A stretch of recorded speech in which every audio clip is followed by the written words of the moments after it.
all the games I used to play in my younger, wilder days. The game of clubs and tees, it never crossed my mind.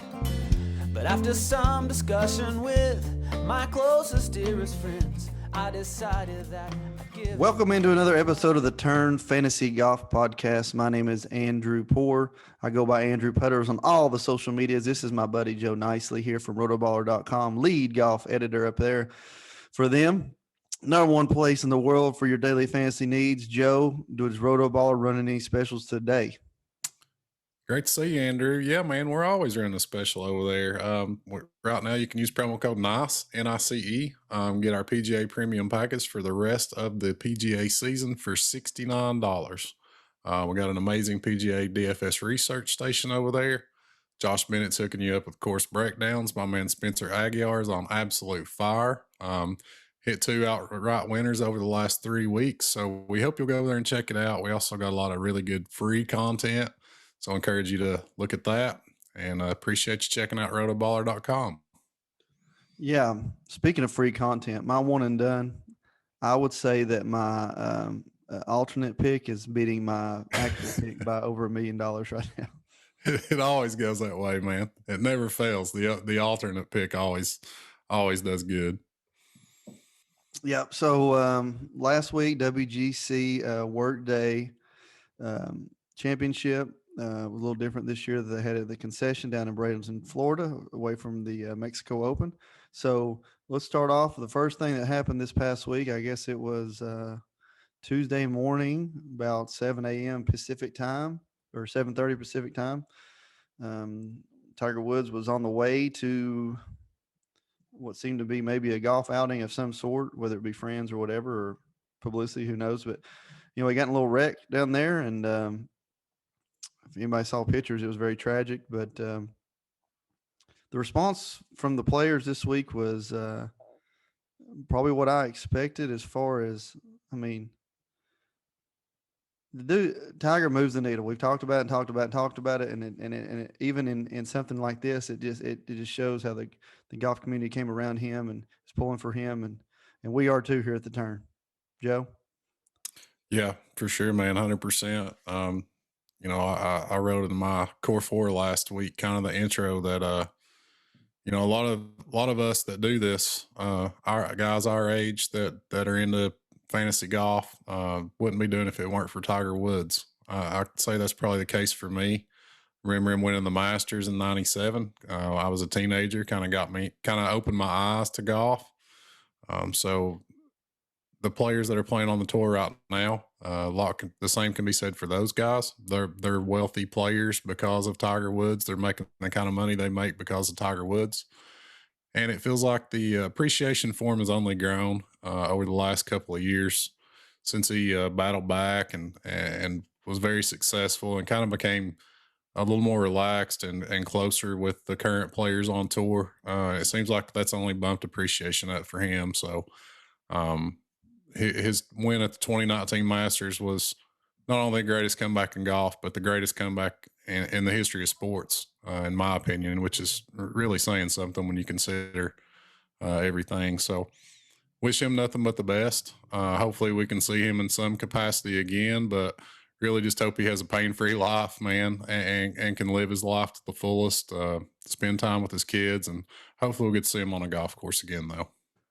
Yeah, there's nobody bigger in the game today, has more effect in the modern game maybe than Tiger Woods.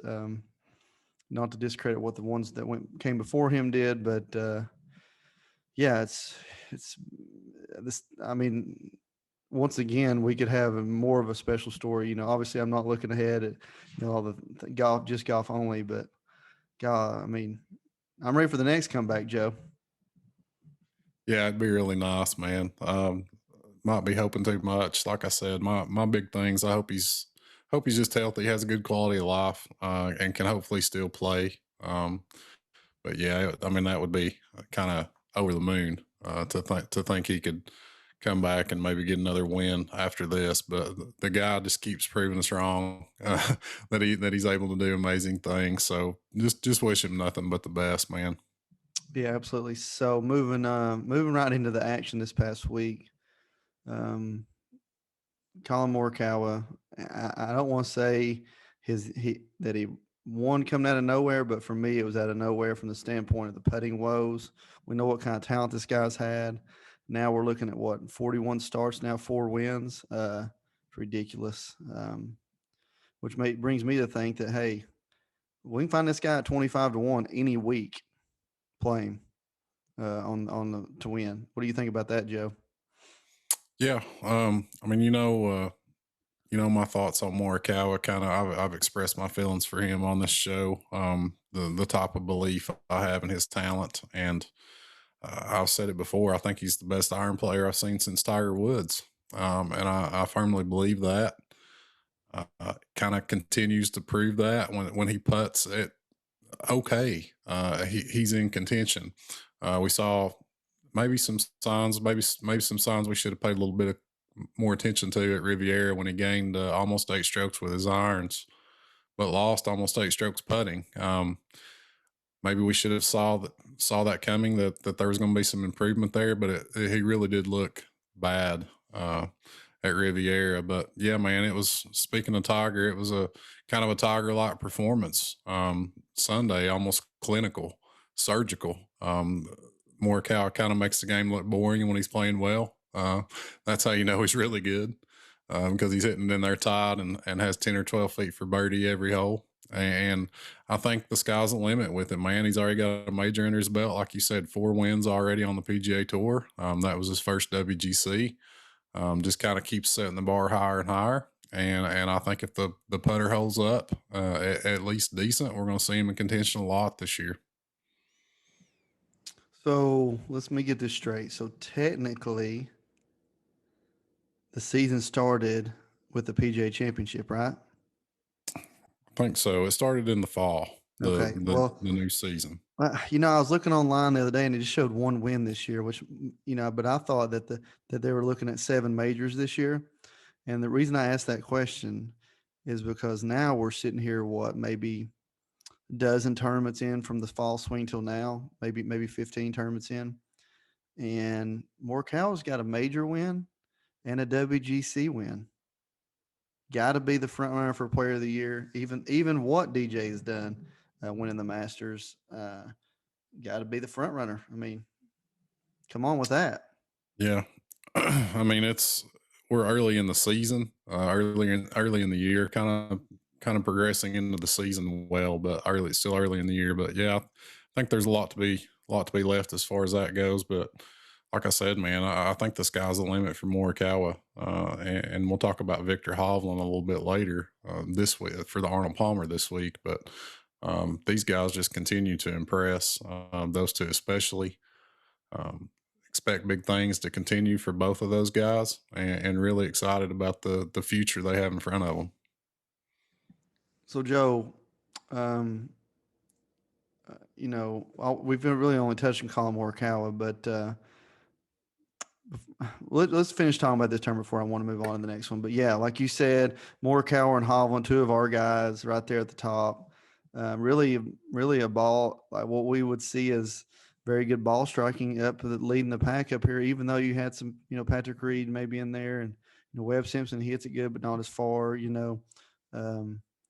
like you said, it was really, I hate to take away from this tournament, but it was really surgically boring. Won by 3 shots. Really didn't really ever feel close after Saturday or midway through Saturday's round. So, the Hart place came through. One of your boys that was a big would have been a big plus if you'd have rostered him. Louis O tied for 6th. Rory did not backdoor, but that would have been awesome if he wearing that red shirt would have come out with about a 64 yesterday and won this tournament. That would have been so cool. Anyway, moving on. There's really not much talk about. Fantasy is not easy as it goes, but when you're throwing a no cut event, it's always hard to peg. We're just trying to give you as much information as we can from week to week. Now let's real quick go on to the Arnold Palmer Invitational. And this is what I was getting ready to say a second ago. I think we're going to see a very similar leaderboard that we saw this week. Obviously the course is going to be a little bit tougher. But I mean, when I see those names, I was like, man, I feel like I could be looking at a past leaderboard from the Arnold Palmer Invitational, and this is it. What do you think about that? Yeah, yeah, I think you hit the nail right on the head, man. We see guys consistently play well on this course. I've seen a lot of similar leaderboards over the years, so I think there's going to be a lot of, if you want to call it crossover to last week, I think that's fine. We're in Florida still, kind of kicking off the Florida swing last week on Bermuda greens, so we'll see a lot of these guys continue to play well on Bermuda greens. Just some guys that jumped to mind that were up there last week. Billy Horschel, Rory, uh, down the leaderboard, Hatton, former winner at the API, Bryson DeChambeau flashed a little bit. So I think we'll see a lot of crossover. Matthew Fitzpatrick, guy we'll talk about this week. I think we'll see a lot of crossover between last week and the week upcoming. Yeah, absolutely. So let's talk about Bay Hill Club and Lodge, Arnold Palmer Invitational. Golf course created in 1961, designed by original. The original 18 was designed by Dick Wilson. It's been altered throughout the years, but 7454 yardage, like you said. Bermuda greens, some different styles of Bermuda through the fairways and tee boxes, but 7454, always a tough test. If the wind blows at all, this golf course can get really hairy for them, these guys, because it's pretty long. And, if you just look at past champions, usually stays in the mid-teens as far as the championship. Last year, 4 under won it. Year before that, 12 under. So we've seen anywhere from about 5 under up to about 20. Most likely going to see about, right around 10, 12 under is what I'm seeing. But it's all going to depend on the weather. But Yeah. Arnold Palmer Invitational again, changed over from the Bay Hill Invitational. For the host man himself, the legend, probably my favorite golfer that's ever lived, Arnold Palmer. He's definitely my top. He's in my dream par 4, Joe. But speaking of Tiger Woods, the guy that's won here, I mean, how many times he won here, Joe? 8 times. So he'll be thought of again this week. Usually we see great, like I said, just like last week, great iron players do well here. Golf course alone, what are you seeing? Anything new? You hit on a lot of things, man. I don't think there's going to be anything new. Weather's going to play a big factor. Obviously, last year was extremely windy, extremely difficult. Terrell Hatton won at 4 under, the highest winning score we've ever seen in the tournament. So pretty much an outlier there. We can't expect to see that again this week, although they are forecasting maybe a little bit of wind over the weekend. I think Thursday and Friday are supposed to be relatively calm with some wind coming in on Saturday and Sunday. So maybe something to consider, some kind of wind players there in your rosters. But yeah, man, just really hard. Just a really hard golf course. Really long, kind of typical Florida. There's water, there's bunkers. We do see some rough here, which is something these guys hadn't faced in a few weeks. But there's some fairly penal rough. So really looking for good overall golfers. Want to be good off the tee, excellent on approach, as well as being able to handle Bermuda greens, which we talked about, kind of something we're going to see moving forward in Florida, and something not everybody can handle well. There's a little bit of a grain in that Bermuda, so it's something we want to look at. But yeah, course history is important. We've seen guys kind of repeatedly play well here. And you mentioned Tiger and iron play, specifically iron play from 200 plus out, is something I'm going to be circling this week. I think that's a very big component to success here. And also I'll be looking at par 5 scoring. These guys have got to take advantage of these par 5s, man. The par 4s are so hard that they're going to have to do some scoring on the par 5s in order to kind of go low. So yeah, man, really looking forward to it. Great golf tournament, great field, great course. Really excited for this one, man. Yeah, you hit it right on there. I was going to say long par 4s is what I remember about this place. Probably why Rory has had so much success here, because length does not bother him one bit. So when saying that, say this: DraftKings 11.5 Rory McIlroy, very expensive, 500 more than the next person, Bryson DeChambeau, who everybody's circling because of his driver length. The question is, we got 10 and above: Hatton, Reed, Hovland, DeChambeau, Rory. Very interesting group. I actually feel like this might be a good week to circle that 11.5 and just go ahead and just blindly put him in. They talk about these tournaments where not everybody can win. This is definitely one of those golf courses that not everybody can win, and Rory has a decisively advantage with his skill set on this golf course. Yeah, totally agree, man. His results at Bay Hill bear that out. Won this event in 2018. Hasn't finished worse than T6 since 2017. Just excellent off the tee, which plays right into kind of taking advantage of this golf course. We know he does well on par fives. He's a tremendous Bermuda putter. Has 6 career wins on Bermuda. So just a lot of check marks go kind of on Rory's side of the slate this week. The 11.5 price tag's tough for what we've been seeing from him. He gained 8 strokes tee to green last week, played fine, looked okay, but we kind of just haven't seen that vintage Rory performance yet. Going back to the fall, man, we saw a lot of kind of backdoor finishes.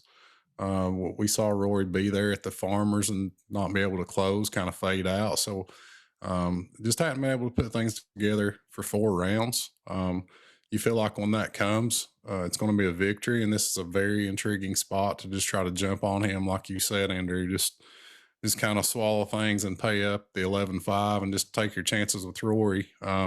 What you're scared of is kind of what we've been seeing, which is kind of a T9, just so mediocre performance. But this golf course seems to bring out the best in him. Feel like it's a good breakout spot, so can't argue with going with Rory up there at the top. Yeah, and I mean, as good as Hovland looks, $900 cheaper than Rory, you just can't do it, man. Just cannot do it. And really, Hatton kind of surprised me that he won last year. Maybe it was the such tough conditions that it actually played in his favor to get the score back down. But yeah, I'm Rory all the way. 11.5. The one thing and I don't know if this is real or if this is a meme because I didn't do much research on it, but are we really thinking that Bryson DeChambeau is going to give a go at this par 5, try to drive the green? Is it possible? I mean, does anybody know how far was it about 400-yard carry? Does anybody know? I don't know, man. I think he floated around with it a little bit last year. Good media hype for him, I guess. Yeah, That's probably this might be the first week that I play Bryson this year. I've been pretty low on him, honestly, so far. Haven't rostered him at all in DFS. But this is a breakout spot. I'm kind of interested. He's played very well here. Finished runner-up to Rory in that 2018 event we were talking about. Had a 4th place finish last year. He's had a couple of starts under his belt now, kind of finding his footing. We saw an ugly 77 last week at the WGC, but then he bounced back the following round with a 64. So that's kind of an eye-opener that, hey, he might be getting things dialed in a little bit. We talked about the ability to score on par 5. Certainly he has that. And also kind of an underrated part of his game is his ability from 200 plus out. I was looking earlier. He's first in this field, Andrew, which is very, very surprising over the last 12 rounds. He's first in this field in proximity from 200 plus yards, which is kind of eye-opening and really makes me interested when you take into account the course history and his ability off the tee. This might be my first week that I take a stab with Bryson this year. You mentioned Victor Hovland. So impressive, man. Runner-up last week, his second in his last 4 starts. He hadn't finished worse than T6 in his last 4. Playing great, man. Since the Century, we date back to Hawaii at the Century Tournament of Champions. He leads this field in strokes gained off the tee, approach, and tee to green. The guy's just doing everything well. We know we like him on long golf courses. We know we like him on hard golf courses. This checks both those boxes. Kind of a concern. Underwhelming course history. Hasn't played extremely well here. He's made the cut in 2 API starts, but hadn't really made his mark on this tournament yet. But with the form he's in, man, you have to consider Victor up there, I feel. And then you mentioned Hatton and Reed. We can kind of throw those guys in the same bucket, I feel. Reed actually played really well last week. He was my heart play on this show. Had a top 10, and he played really well with his irons. And actually, it's kind of the scrambling that let him down a little bit, which is what led me to him. But he gained 5.3 strokes on approach last week, Andrew. That was his best performance with his irons since the U.S. Open at Wingfoot when he made that run. Had a T17 on this golf course last year. Also has a top 10 on his resume here. So Reed's always unpredictable. We kind of feel like we're always playing with fire with him. But he's playing good golf this year. Obviously had the win at the Farmers. So I think you can certainly look at him. And same can be said for Hatton. A little bit unpredictable, but also very, very good from 200 plus yards out. Has a win already overseas. So I think we can look at all these guys above 10. My favorite might be Bryson, surprisingly enough. Tell me what you think about that, man. It's tough for me to swallow that pill, Joe. Thinking about Bryson over Rory here, especially, I mean, you look at the last 4 years of Rory's performance here, 4th, 1st, 6th, and 5th. With him, with Rory, it's like any moment, right? That's what we feel like. We see a backdoor 66 on Sunday, top 5, right? You see that all the time. It's like when the guy's comfortable.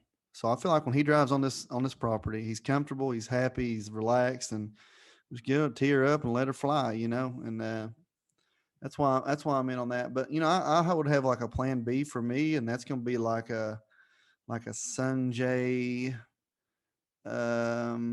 Tommy Fleetwood, or a Sanjay, Francesco Molinari, which you can still roster another expensive player even if you're going up into the 11s. But I'm like, my 1B is Sanjay, back-to-back third-place finishes. We know he does everything pretty well, and you need to do everything pretty well on this golf course. That's why I would actually tip my hat to him over actually Victor Hovland, who I understand all the statistics you just spit out, but all-around game. It's almost like Sanjay play easy courses and hard courses the same, if that makes any sense at all. Right around par, a few under, and here we go. And that's so. I'm Sanjay's my 1B this week. Yeah, a lot to like about Sanjay, man. Like you said, has 2 third-place finishes on this golf course. We know that he likes Florida. Kind of took a couple weeks off, surprisingly. The guy never takes any time off, but he took a couple weeks off leading up to last week and kind of knocked the rust off. Came out strong and kind of faded over the weekend. Had a T22 last week. But we know he loves Bermuda greens. We know he loves this Florida swing. He won the Honda last year. So I really like Sanjay as well, man. Let me throw a name at you up there you might want to consider, Andrew. Matthew Fitzpatrick at 9,800. The price tag's a little bit high, but man, this guy's playing good golf. He plays tough golf courses well. We've seen that over the course of his career. Had a runner-up here in 2019. Had a T9 here last year. And he's coming in good form, man. Had a top 5 at the Genesis, top 10 or T11 last week. But he's gained over 5 strokes tee to green in those last 2 starts. And man, it just seems like this guy's prime for a win in America, man. Got several wins under his belt in Europe already. So Matthew Fitzpatrick's a little name for you, Andrew. Talk to me about Spieth. Moving down the 9s, we got a couple of your guys, Jordan Spieth, Jason Day, Paul Casey. That's an Andrew type of range right there. I thought that Paul Casey would have great form here. I didn't know he hasn't played here in the last 3 years. I guess that normally he's played, in Saudi Arabia or whatever, in the Middle East swing, I guess we call it, that everybody goes over in January and then takes a few weeks to debrief before he comes here. But I would think that this golf course set up perfect for Paul Casey's game. Got to be out on Spieth and Day for this track. Golf course number 1's a little too big for me on the Spieth side. With Day, it's you got to hit the driver a little straighter than he hits it. And former winner here, though. Jason Day's a former winner here. Back-to-back WDs, Joe. Back-to-back WDs. That's right. This is the shout out Spencer. This is the Disneyland tournament for Day. So maybe we can make it 3 in a row. He'll be hanging out with Mickey, but Spieth has never played this golf course, Andrew. Never played this tournament. I was super surprised by that for some reason. It just seems like he would have played it, but never played here. So we have no course history on him. Actually lost strokes on approach at the Genesis, even though the finish was pretty good. That's the first time he's lost strokes on approach this year, and we don't know how he's going to be able to handle this course. So, yeah, I'm with you. I'm loving the comeback, but probably won't be on Spieth this week. Same can be said for Day. Casey, I'm interested in, just because he's played really good golf. He won in Dubai earlier this year. He's looked really good when he's been over here. Had a top 10 at the Amex and a top 5 at the AT&T. Has a T9 on his resume here, even though he hadn't played it in a while, like you said. So, I mean, Paul Casey's very interesting. And then moving down into the eights, that's a kind of an intriguing range right there. Got Billy Ho. We know he's really, really streaky. Had a runner up last week. We always want to look at him on Bermuda greens. He's a Florida guy, and he's made 8 of 8 career cuts here, Andrew. Has never missed a cut at Bay Hill. So he's a guy we might want to try to ride the hot hand on. And then maybe the comeback player of the year, one of them, Francesco Molinari at 8.7. Former winner here. Played well at Genesis, kind of surprised us, had a top 10 there. It was his 3rd top 10 in 4 starts this year.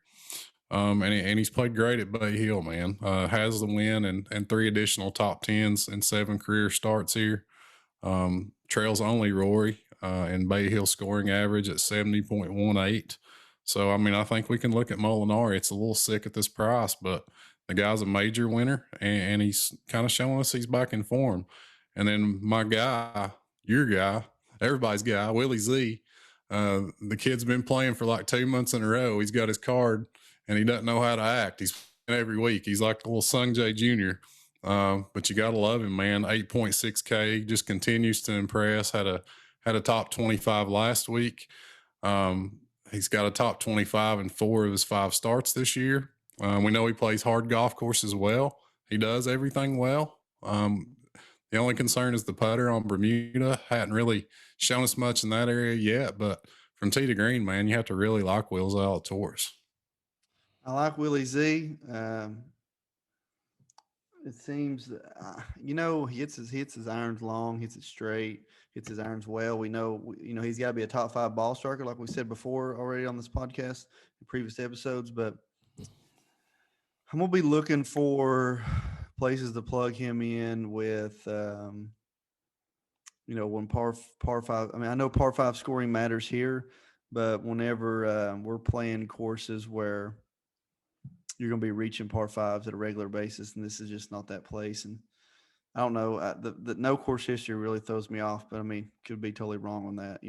I'm big. I've got to have some success course history before I green light anybody, most of the time for me. So I'm going to be out on Willie Z this week as much as I am normally on him.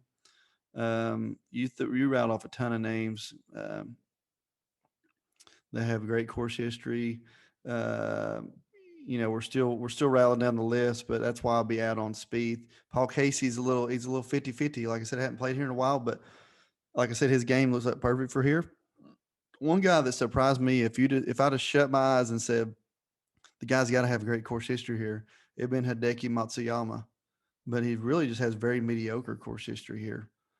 Seems to make the cut, probably because of the way the course sets up. It probably just fits his game so well that he can play mediocre and still finish 30th. But I figured he'd be rattling off top 10s here, but apparently not. We get down to 8 is really where this tournament's going to make or break you. I feel when you get down to like who you're going to play between Max Homa, Harris English, Sam Burns, Leishman, Kokrak. I feel like those names right there are going to be very important to the lineups this week. Probably got 2 top 10s in those 5 guys I just named. Now we got to pick which ones, Joe. So those 5 names are going to be really important, I feel like.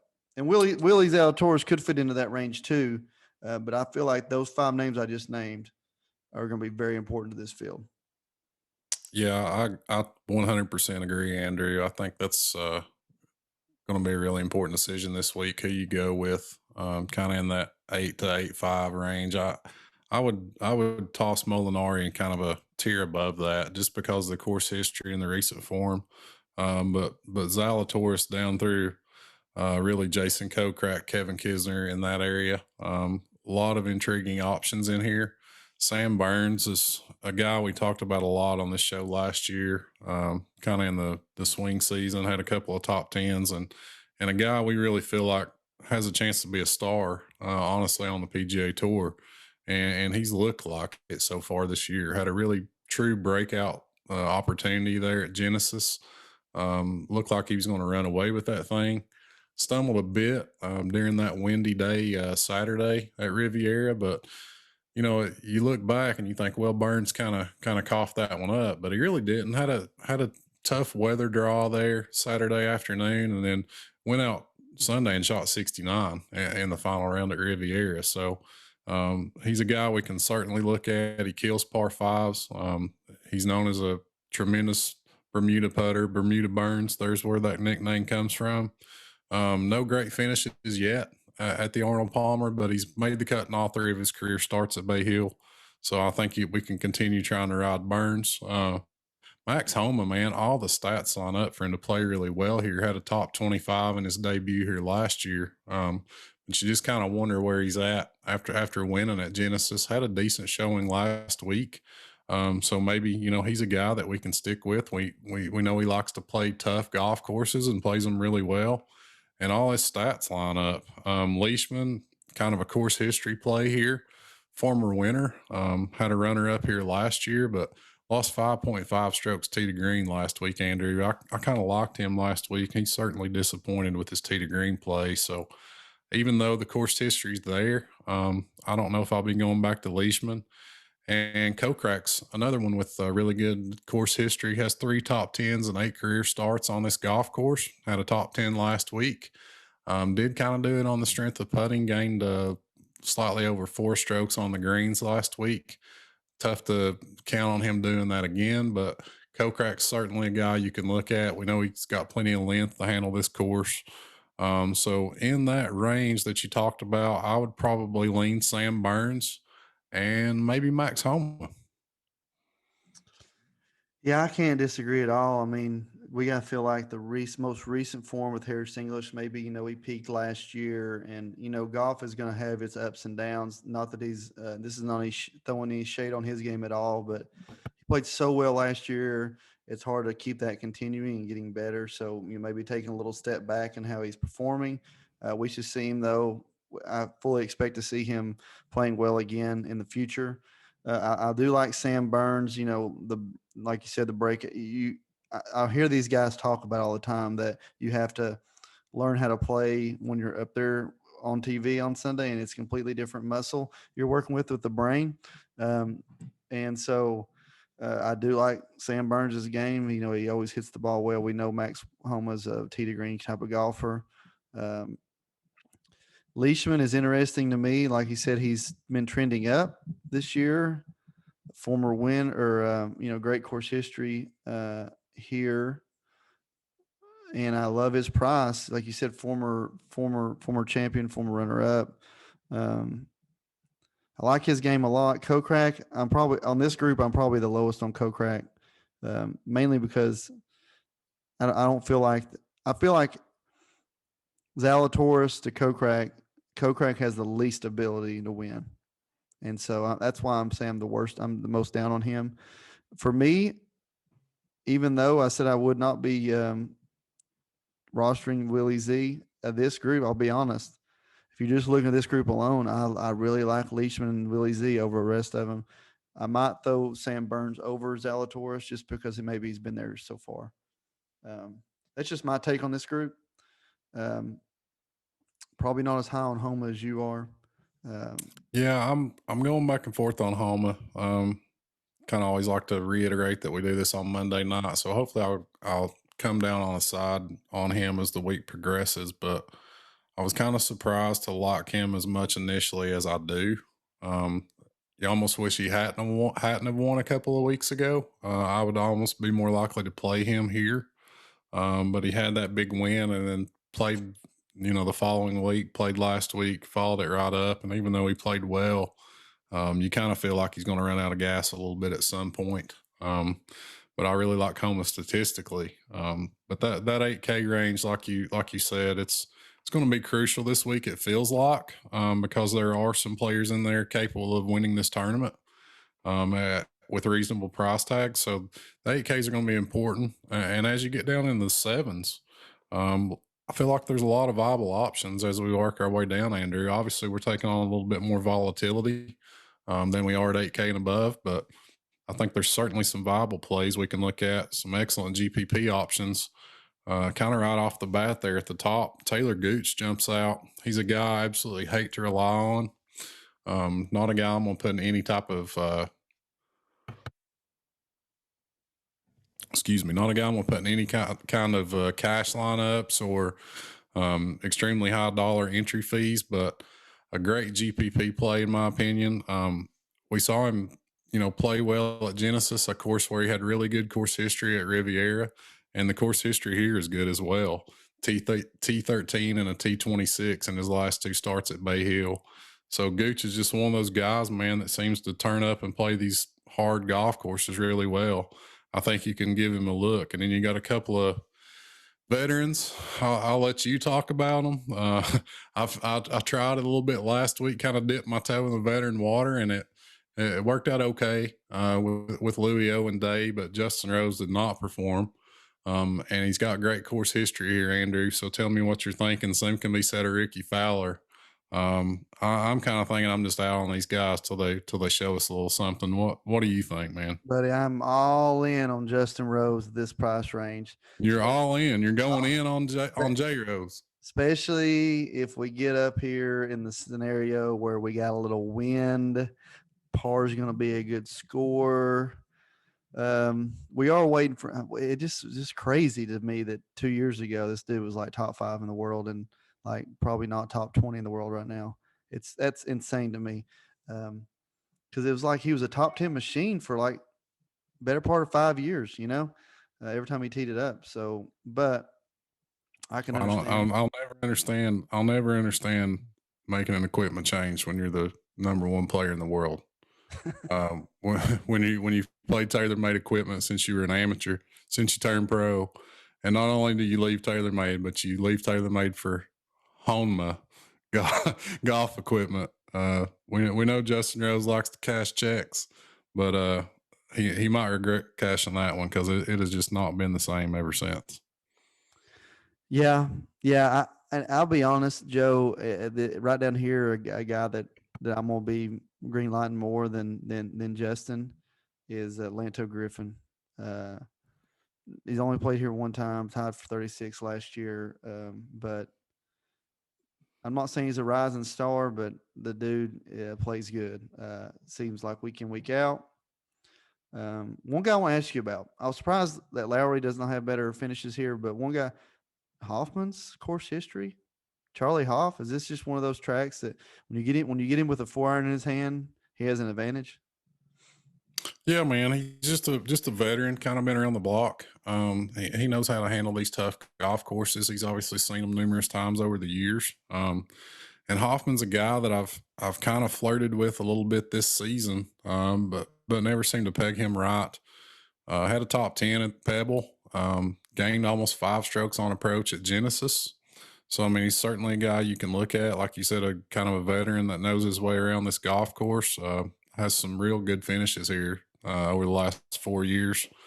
But I like Lanto as well. You mentioned him, just kind of a rock solid dude that always seems to kind of outplay what you think he's going to do and what you think he's capable of, but he continues to hang in there. But I'm kind of drawn back to a guy, even though he's not played this golf tournament since 2016. I'm drawn back to a guy that I was pretty much all in on at Riviera, and that's Cameron Trangali at 7,700. Hasn't got the course history here like he had at Riviera. But the guy's just playing unbelievable golf right now, man. He's 5th in the field in strokes gained par 5s. His irons are on fire. He's $7,700, Andrew, and he's 4th in the field in strokes gained approach over the last 12 rounds. So you just feel like he's way too cheap for the type of ball striking he's bringing to the table.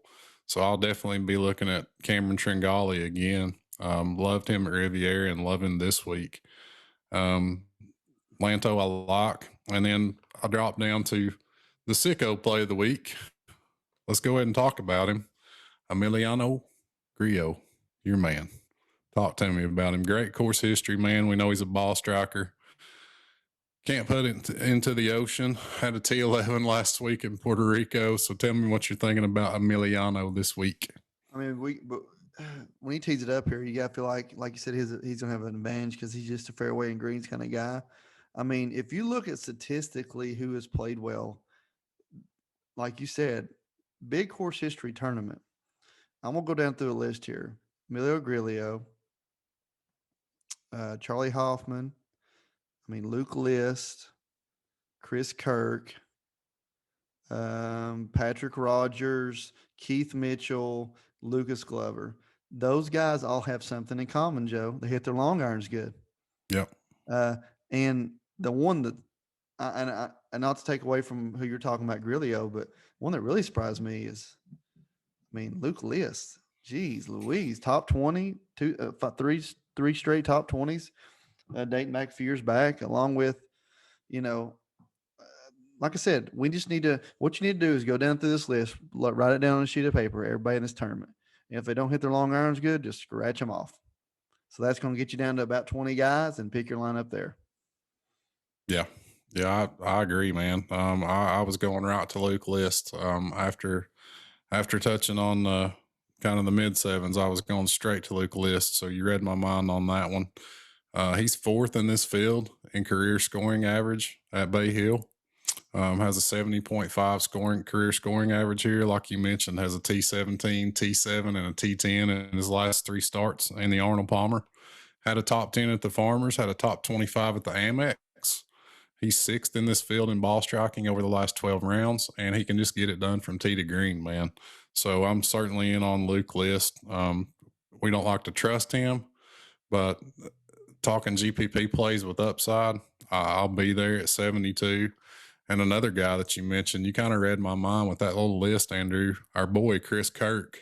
We saw him come up huge in Hawaii, keep his card with that runner-up at the Sony. And he's actually played well since then. It's not been a fluky thing. He's got 2 T16s in his subsequent 3 starts since the Sony. Got 4 top 20s and 8 career starts in this tournament. So he's played really, really well at Bay Hill. So I'm staying on, man, at 7K, and I'll also throw out Wyndham Clark there at 7K, a guy that's kind of been a sneaky good player as of late. Had a runner up there in Bermuda when Brian Gay got him down there in those windy conditions. So we know that he can handle the weather. He's a bomber, can get hot with the putter. So I really like him here, even though there's not a ton of course history, but at 7K, I like his upside. And you mentioned him as well, Patrick Rogers, as we move on down into the 6s. Seems like every time I throw his name out there, he misses the cut, but that's what you're getting with this type of player. Let's just be honest. He's gonna miss some cuts. That's why he's 6.8K. But the upside's there. He's demonstrated it in this tournament. Has a T7 here in 2018. Had a T12 at the Genesis. Coming off a solid start in Puerto Rico. So I think you can certainly look at Patrick Rogers. Some really good options down here. You can get a Rory in this week, a Bryson in this week. Kind of no restrictions as to who you can play, because there really are some viable options down here in the low 7s, upper 6s. Just starting right back where you started, Chris Kirk could not be more of a green light in this situation for me at 7K. The people around him, he is way far and above the better player, and he's playing well. So I'm big on that. I'm really surprised to see him at that price, Andrew, considering the course history. And like you said, the Sony thing wasn't like it was fluky. I mean, he's followed it up by playing well. So just didn't want to interrupt you there. Just really surprised to see him there at 7K. I agree. Before the deal came out, I would have bet he would have been 7,500 this week. Well, I'm glad he's 7K, because that puts him right on top of Henrik Stenson, just crushes any chances I'm going to even come close to playing him. So happy he's at 7K. Don't do it to yourself. Yeah, no kidding. Like you said, Patrick Rogers, great course history. Like I said already, Keith Mitchell. Why does he have back-to-back top tens, it's because he bombs the ball and he hits his long irons very well. And it's a huge advantage this week. We cannot say this enough. How big advantage of hitting your long irons good is. I mean, you got Charles Howell III, who we will never rely on again. However, down here at 6,600, he hits his long irons well. He's got 2 top 20s in the last 5 years. Lucas Glover the same way. Joe loathes Lucas Glover through his history, but He's let's on be the honest, list. he's on the list. He's on the list. No, but seriously, he hits his long irons good. Kyle Stanley hits his long irons good. Has pretty good course history here. Some of these guys we hate to talk about, but it's such. The reason is because they're not flashy with the short game, and they're solid players, and solid players have pretty good finishes here over time. So, down here in the sixes, there's several names you could throw out. Danny Lee has sparked up there a few times. Little Sun Kang has showed up a few times. Like I said, those few names I threw out there, despite who Joe might pluck out here for a few, name drops here in a second, I still feel like this six is going to be very, very gambly, you know, especially if you don't, even if you play the guys that we've mentioned already, you're still going to be throwing hay out. I would normally want to just jump all over Matt Wallace here, but he missed the cut in Puerto Rico, which doesn't make sense at all. So yeah, go ahead and throw out a few names here at the sixes, and I'll bat them down. But go ahead and throw out a few names there for me. Well, it's names we know, right, Andrew? I mean, there's guys down here that you feel like you can play. Like you said, you're taking on some volatility. You're gambling a little bit, but it's guys that you feel like and you feel like you can at least put in some GPP lineups. You mentioned Matt Wallace. I looked at him as well, just due to the course history. He has a T6 and a T24 here, but the recent form hasn't been good. Like you said, missed the cut in Puerto Rico. A player that does have good recent form, but underwhelming course history, missed the cut in his only start here is Matthew Neesmith, who's been playing excellent golf. Statistics are good. Recent finishes are good. This golf course is a little bit longer track than I normally like to target him on. But it's tough to argue with his play, man. His gain strokes tee to green in each of his last 4 starts. Had a T20 at the Genesis, top 20 at Pebble, top 10 at the Waste Management. So, Matthew Neesmith might be just top of a ride the hot hand kind of play. Zach Johnson, we felt like maybe was going to get something going back in the fall. It hasn't materialized this year. But he has traditionally played well at this golf course. Like you said, a good long iron player. So you can look at Zach.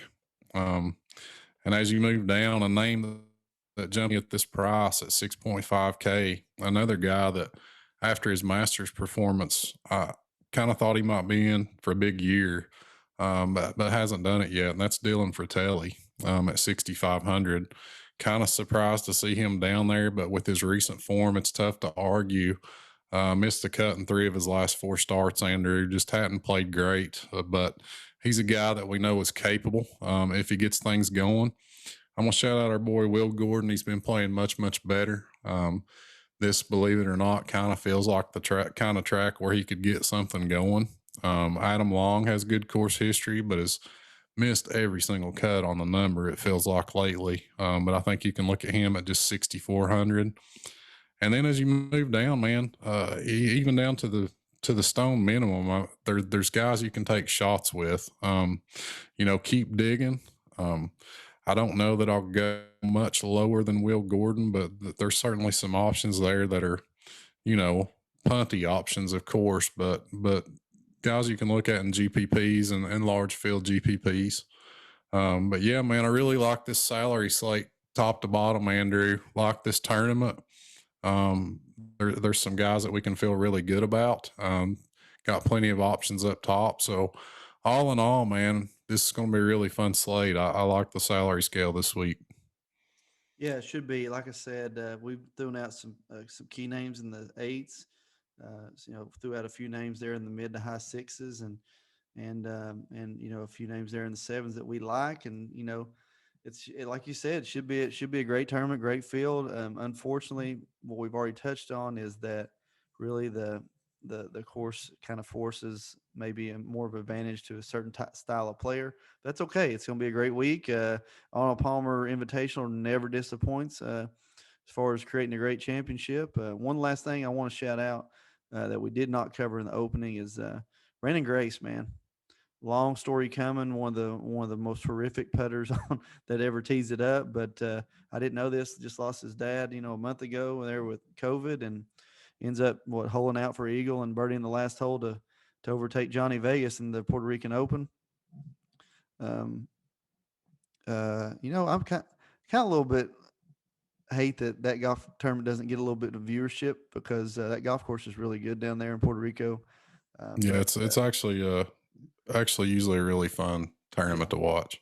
Yeah. So, but anyway, Brandon Grace, the guy hits his iron so good.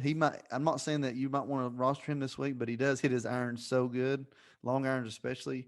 And usually it's going to be on long or windy, hard golf courses that he usually plays well, or something that the iron game over time is really, really important.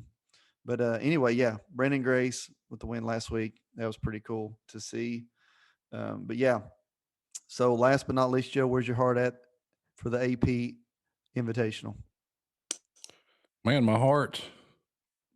This isn't a to win heart play, but my heart's telling me Chris Kirk, man, 7K. I know you're a huge fan, Andrew.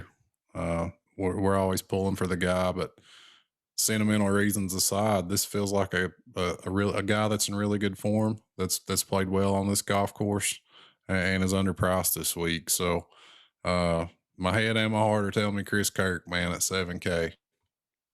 Head and heart. That's a double whammy there. My heart, this is not to win either, but I really, for some reason, feel like Paul Casey is going to do something. I don't know if it's a win. I don't know if it's a top five. He might be there and not make a putt on Sunday and finish third. I don't know, but my heart really is feeling Paul Casey. That's not even meaning that I'm going to roster him at all. That's just what I'm feeling. I'm feeling. Yeah, Paul. I get you. There's a vibe about Casey right now. I don't know that I want to say he feels like he's a different player all of a sudden. But had the win over in Europe. Has a top 10 and a top 5 over here this year. This golf course makes sense for him. He's one of those guys that kind of does everything well other than putt. But yeah, man, I feel you on that. Yeah, and saying everything that we said today, we'll just go ahead and discount that and hope that Jordan Spieth's in the final group on Sunday. So, now anyway, I'll take a Spieth Victor final group. Oh, Spieth Victor Hovland. Okay, yeah. What about like a Spieth DeChambeau, where DeChambeau's out driving him by 100 every hole and Spieth's making every putt? That would be cool too, man. I just want to see a good golf tournament. There's some really exciting players in this tournament. We've seen some fun final rounds also. Rory a couple of years ago, going low down that back nine on Sunday to win. Molinari, I think, shot 64 here when he won in 2019. The wind kind of prevented that last year, but just really looking forward to it, man. I think this is going to be a really cool tournament. I agree. Can't wait to see it. Still wish Arnold would be there. That was pretty cool. Used to seeing him on the golf cart on 18, but yeah. So Chris Kirk, Paul Casey, do not hesitate to throw vets in there this week. People with great course history. That's pretty much what the turn has to say about the Arnold Palmer Invitational. My name is Andrew Poor. I go by Andrew Putters on all the socials. My buddy's name, lead golf editor for rotoballer.com. Make sure you use the promo code NICE when signing up for that membership. And you have listened to the Turn Fantasy Golf Podcast. It's gonna drive me. It's gonna